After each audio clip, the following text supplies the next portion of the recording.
Magandang afternoon po sa ating lahat mga kababayan. Sumuong na naman po tayo sa kabundukan mga kababayan habang tayo ay paakyat sa matirik na daanan mga kababayan. Meron tayong nakita sa tanghaling ito. Kaya samahan nyo pa rin po ang buong team sa aming misyon sa araw-araw mga kababayan na kahit saan tayo pupunta. Oh, ang ganda ng mga pahalaman ni nanay, oh. Oh, diba? Ito, oh, 5 fingers pa to. Ano yung plan?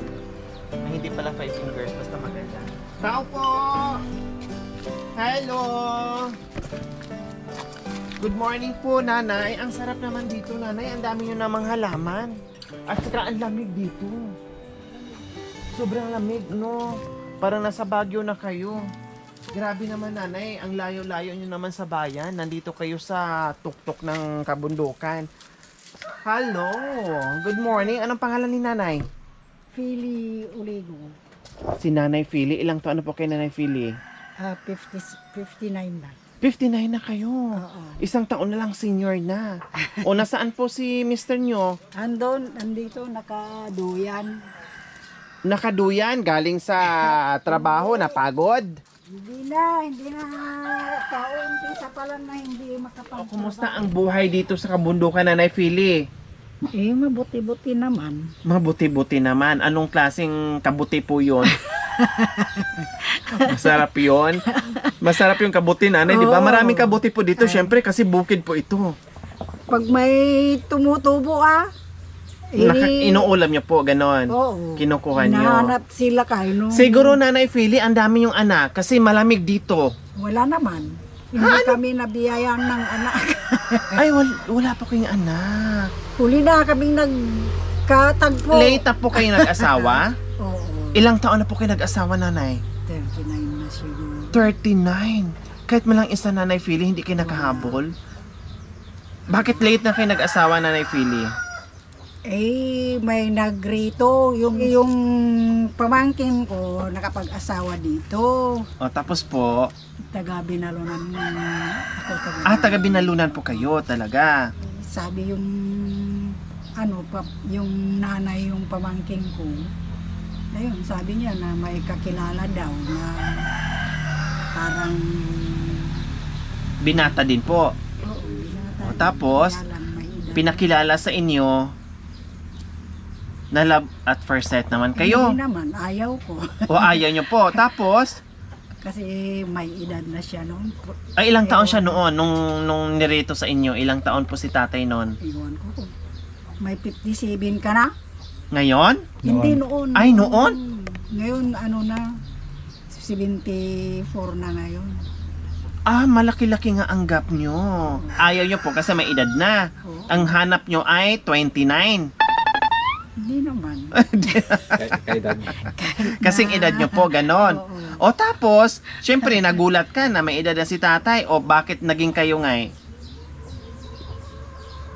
Sabi kasi yung mga magulang na, yung magulang ko lang Opo, sabi, sawahin mo na.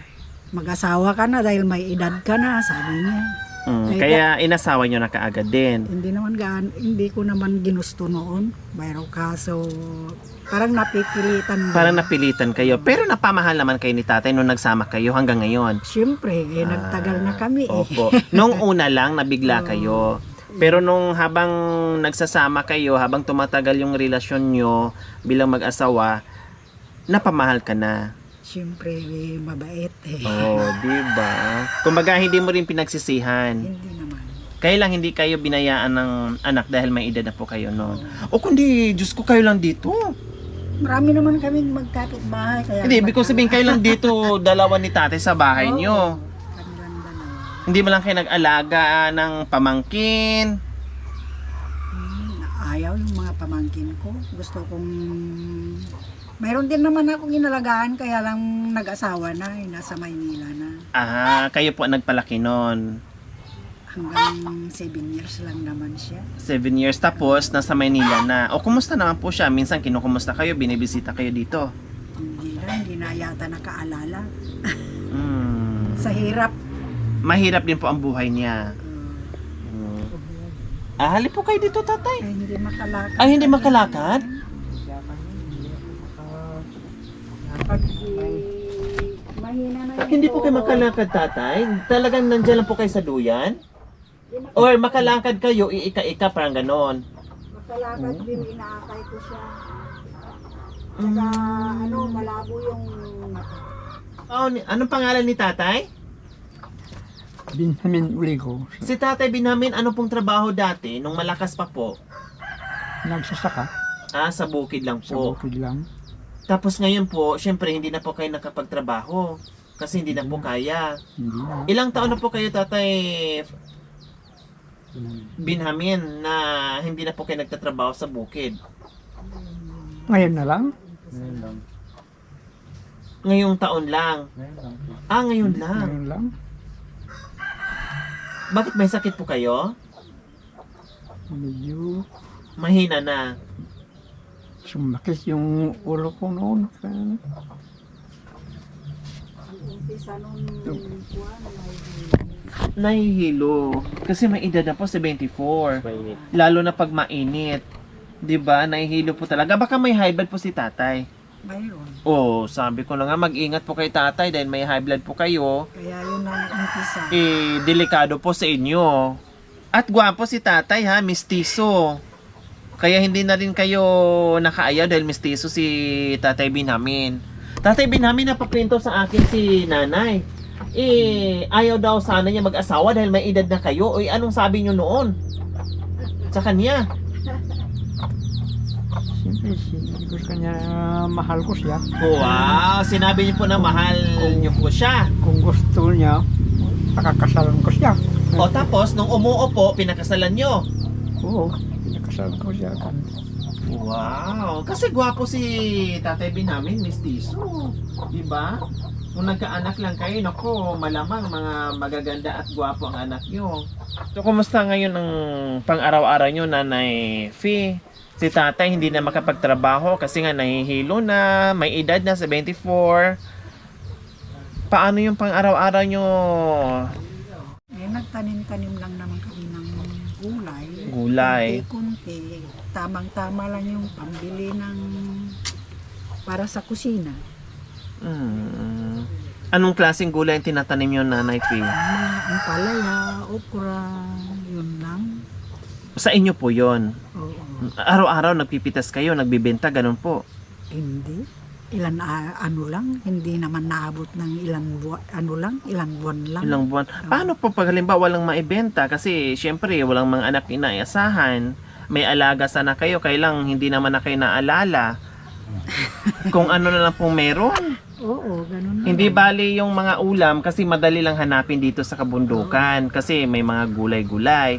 Yung bigas, syempre binibili po yun talaga. Yun lang po yung problema ni Nanay Fee, yung pambili ng Ngayon bigas. lang siguro mag-uumpisa. Mag-uumpisa kasi hindi naman ako marunong magbukid. Si tatay lang. Oo. Okay, sige. Nanay Fee, meron kaming munting surprise sa inyo, ha? Ayun lang yun Pero naman. dito, nanay, meron kayong mga alagang hayop. Mayroon Tulad ng kambing. isang baka lang. May baka din po kayo. Sarili nyo po yon. Sarili nila kaya. Sarili nila kay. Tapos, may mga manok, ganon. Oo, yun lang. Okay lang po yun kasi ang manok pag marami, hindi naman kayang kainin. Pag marami, pwedeng pangbenta, pambili ng bigas. Yung baka naman, pag halimbawa wala talagang choice at wag naman sana kasi ang tao talagang dumadaan. Buharating tayo na talagang magkakasakit ka, pwede mo ring i-dispose, no? Mga ganon. Kasi ganon lang yung ibang nasa bukid eh. Pag walang pera, pag nagkasakit isa sa pamilya nila, mayroon silang mga kahayupan na ibibenta nila para panggastos nila. Ganun po kasi ang ginagawa sa iba. Plus yung mga gulay, ayan, maganda yan, mga kambing. Ay nako, masarap at paborito ko yung kambing. Okay, mga Rohelios, pasok!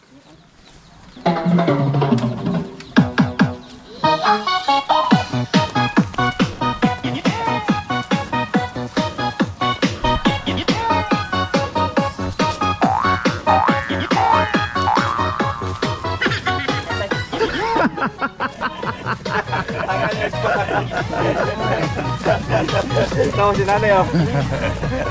Wala. Natanggal ang sapatos ni Kabuto. Ano mo? Tawa si nanay. Yeah!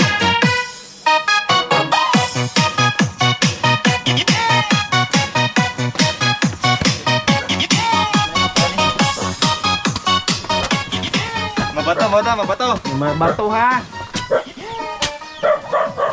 Yehey! Meron kaming surprise kay Nanay Fee and kay Tatay Benjamin. Ano yan mga Rohelios? Nanay Fee, may isang sakong bigas na po kayo dito.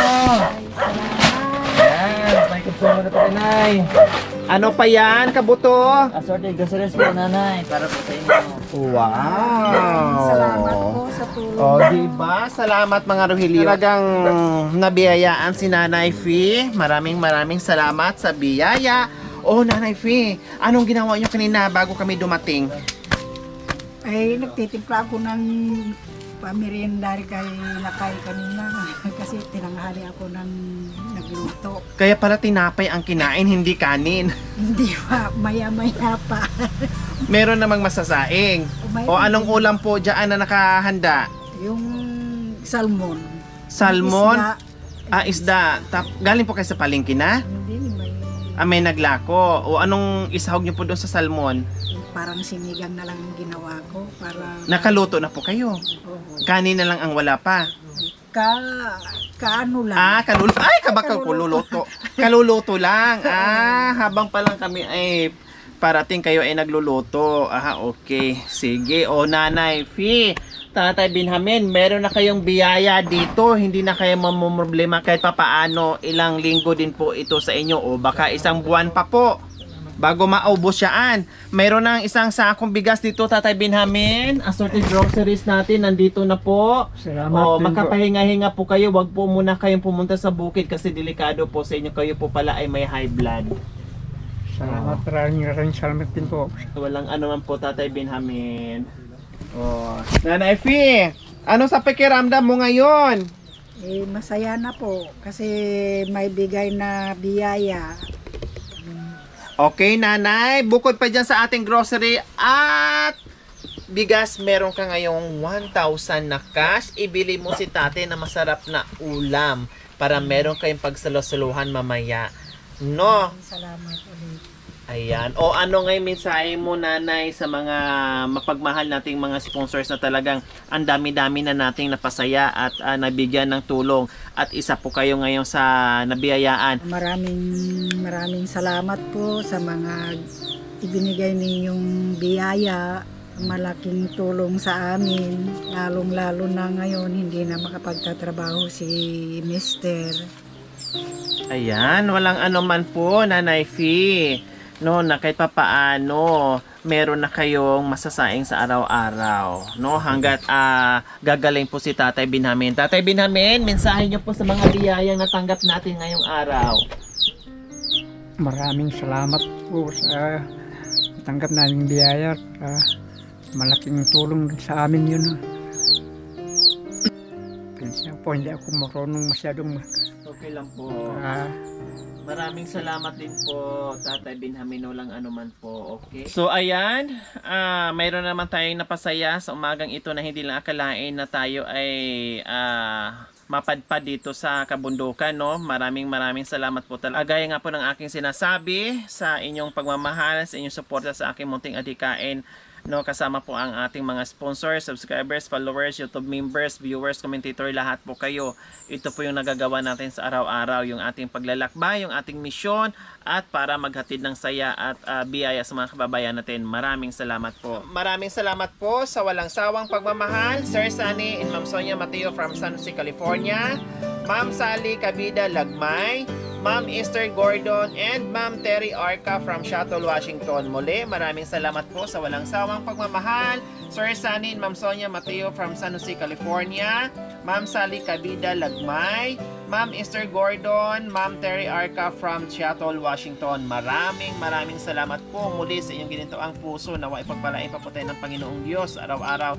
Nawa ibigyan pa po tayo ng kalakasan ng katawan sa araw-araw. Nawa ibigyan pa po tayo ng mahabang buhay upang sa ganun marami pa tayong maikot na mga lugar upang mamahagi ng biyaya sa mga kababayan natin na lubos ng kailangan dahil ang dami-dami naghihirap ngayon mga kababayan at ang dami-dami ding nag-aantay sa atin na mapuntahan natin sila na kahit pa paano mabawasan yung mga iniisip na sa araw-araw. Maraming salamat po. So mga kababayan, huwag niyo pong kalimutan paki-share and subscribe sa aking YouTube channel, Lori Aquino Talita. Maraming salamat po. God bless us all. Bye! Bye! Bye! Tatay Winhamid, pagpasensyaan po yung Maraming aming munting salamat. pagmamahal. Maraming salamat din. Walang ano man po. Malaking biyaya sa amin na ibinigay niyo. Walang ano man po, Tatay Winhamid.